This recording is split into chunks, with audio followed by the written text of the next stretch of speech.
नमस्कार प्यारे बच्चों, कैसे हैं आप। आशा है स्वस्थ होंगे और हर घर पाठशाला लिंक के माध्यम से वीडियोस को देख रहे होंगे और खूब अध्ययन कर रहे होंगे।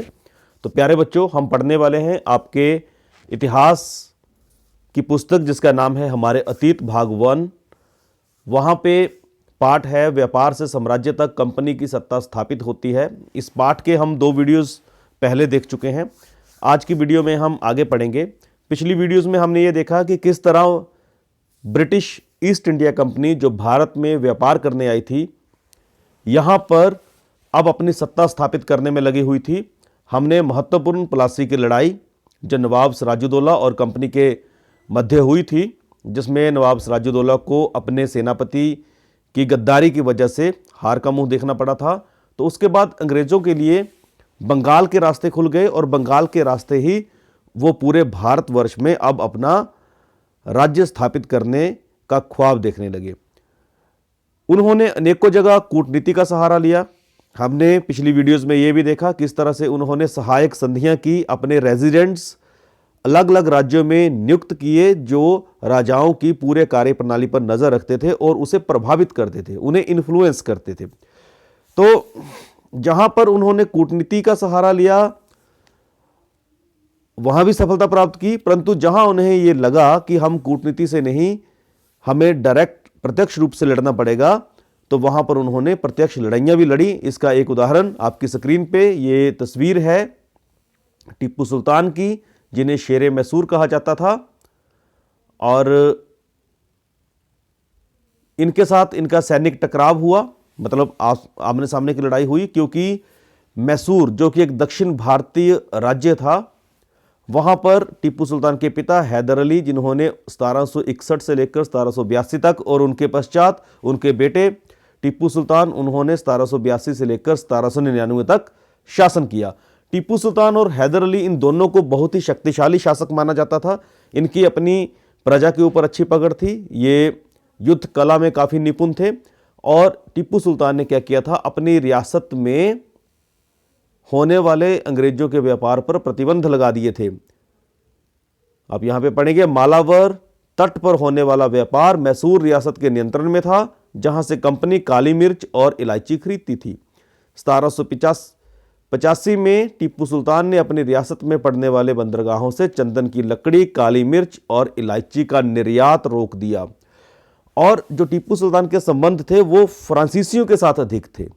फ्रांस के व्यापारी और ये ब्रिटिश ईस्ट इंडिया के व्यापारी आपस में इनमें प्रतिस्पर्धा थी, प्रतिद्वंदी थे, परंतु जो टीपू सुल्तान थे उनका झुकाव फ्रांस के व्यापारियों की तरफ था।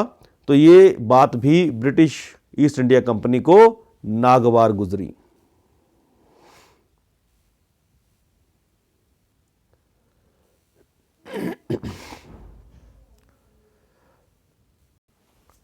बच्चों, जब सुल्तान ने यह कदम उठाया कि निर्यात पर रोक लगा दी, तो अंग्रेजों को यह लगने लगा कि टीपू सुल्तान एक बहुत ही घमंडी और खतरनाक शासक है।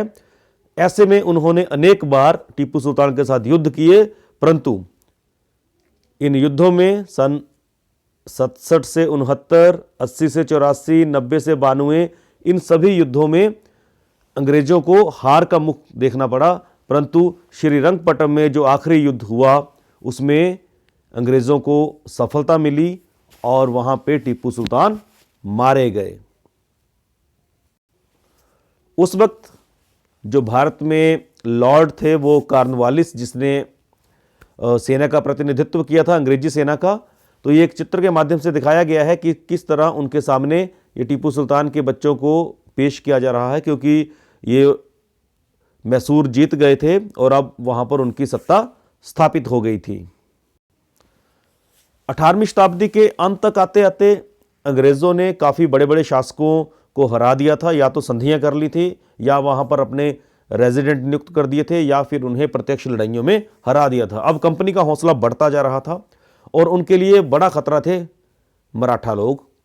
तो अब कंपनी सोचने लगी कि किस तरह से इन मराठों की शक्ति पर काबू पाया जाए।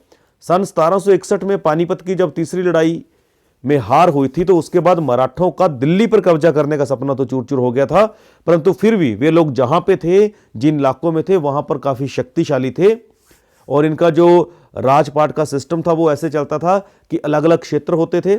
जैसे आप देखिए इन राज्यों की बागडोर सिंधिया, होलकर, गायकवाड़, भोंसले जैसे अलग अलग राजवंशों के हाथों में थी, परंतु इनका एक पेशवा होता था जो सबसे ऊंचा मंत्री होता था, और उनका एक राज्य मंडल होता था जो जहां से प्रशासन, पूरा प्रशासकीय कार्य चलता था। तो यहां पे कुछ मुख्य जो मराठा योद्धा थे, महादजी सिंधिया और नाना फडणवीस 18वीं सदी के आखिर के दो प्रसिद्ध मराठा योद्धा और राजनीतिज्ञ थे। ये तो आपको नॉलेज के लिए बताया जा रहा है, पर आप इस बात को समझिए कि अंग्रेज जो प्लासी की लड़ाई के बाद जिनके हौसले लगातार बढ़ते जा रहे थे, उन्होंने टीपू सुल्तान जैसे शक्तिशाली राजा को भी हरा दिया था। अब वो मराठों को अपना सीधे तौर पर बहुत बड़ा शत्रु मानने लगे थे, और इसके बाद अनेक युद्ध उन्होंने मराठों के साथ किए। और जो पहला युद्ध हुआ वो सालबाई संधि, मतलब कोई ना कोई जीता था, कोई ना कोई हारा था, उसको सालबाई संधि के रूप में जाना जाता है 1782 में। उसके बाद फिर से अंग्रेज मराठा युद्ध हुआ 1803 से 1805 के बीच में चला। इसका नतीजा यह हुआ था कि उड़ीसा और यमुना के उत्तर में स्थित आगरा व दिल्ली सहित कई भूभाग अंग्रेजों के कब्जे में आ गए थे। मतलब मराठों को भारी नुकसान उठाना पड़ा था। और जब 1817 से 19 के बीच में जो तीसरा अंग्रेज मराठा युद्ध हुआ, उसमें मराठों की सत्ता को अंग्रेजों ने पूरी तरह से कुचल दिया था। और अब हुआ क्या था कि जो पेशवा थे, जो पेशवा मैंने पहले कहा कि अलग अलग राज्य थे, उनमें एक सर्वोच्च मंत्री था मराठों का जिसको हम पेशवा कहते थे। तो पेशवा को पुणे से हटाकर कानपुर के पास बिठूर में पेंशन पर भेज दिया गया। अब विंध्य के दक्षिण में स्थित पूरे भूभाग पर कंपनी का नियंत्रण हो चुका था। तो अब धीरे धीरे कंपनी अपने पैर पसार चुकी थी। अब इतनी ज्यादा विजयों के बाद कंपनी का हौसला भी बढ़ता जा रहा था और उन्होंने अपनी सर्वोच्चता का दावा कर दिया, मतलब कि हम ही सबसे ज्यादा बुद्धिमान, शक्तिशाली और शासन करने के काबिल हैं, ऐसी विचार उनके मन में आ रहे थे। सन 1813 से 1823 के बीच जो गवर्नर जनरल थे लॉर्ड हेस्टिंगसन, उन्होंने सर्वोच्चता की एक नई नीति शुरू की। उनका दावा यह था कि कंपनी की सत्ता सर्वोच्च है और यदि कोई राज्य उसके मध्य में आता है, उसके रास्ते में रोड़ा बनता है, तो उसे कुचल दिया जाना चाहिए या उसे अपने साथ मिला लेना चाहिए। तो ये उनका, आप समझे कि उनका घमंड सातवें आसमान पर था।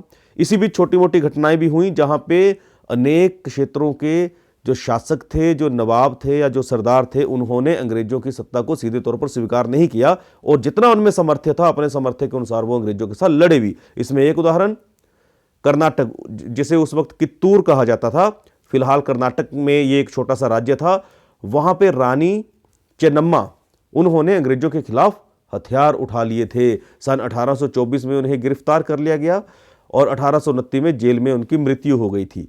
पर चेन्नम्मा के बाद उनके चौकीदार रायन्ना ने यह प्रतिरोध जारी रखा और उनको भी भारी समर्थन लोगों का मिला, परंतु 1830 में उन्हें भी अंग्रेजों ने पकड़कर फांसी पर लटका दिया।